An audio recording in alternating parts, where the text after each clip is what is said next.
Alright, I think this is our last location for today. What can you say about the day so far? My feet hurt. Your feet hurt? No. Late at night, not okay. All I want, and I pray, all I need are some better.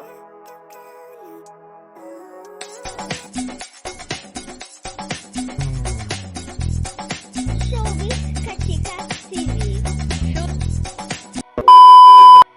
Hello mga kachika! Halos 2 linggo na ngang nakakalipas nang maganap nga ang ASAP concert na ginanap nga nila sa Sydney, Australia. Pero until now nga ay usap-usapan pa rin nga sa social media ang talaga namang napaka-bonggang friendship ng magkakaibigang Darren Espanto, Alexa Ilacad, Robbie Domingo at Don Bell na sila Donnie Pangilinan at Bel Mariano. Marami nga sa mga netizens ang nagsasabi or napapa-comment na ang group mo nga daw na ito ng mga kabataan sa mundo ng showbiz industry ay mapapatunayan nyo na mga totoong tao at the same time ay talaga namang well-educated at meron ngang suportahan sa isa't isa.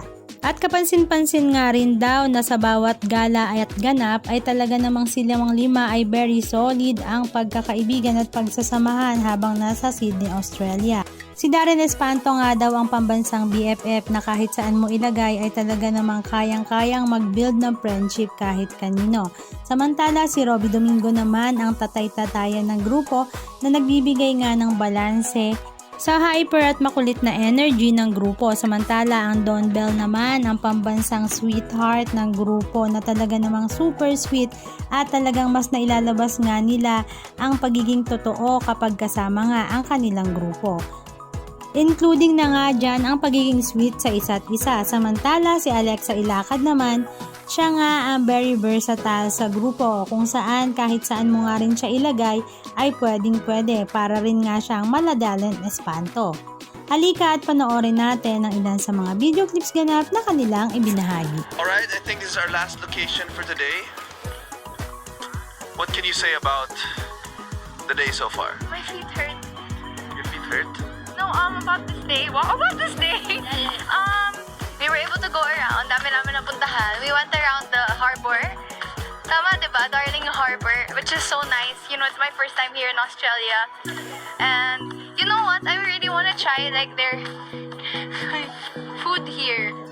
Kasi wala pa ako masyadong nakakain na parang Australian food. At I'm very excited. Tomorrow, iba naman yung pupuntaan naming lugar.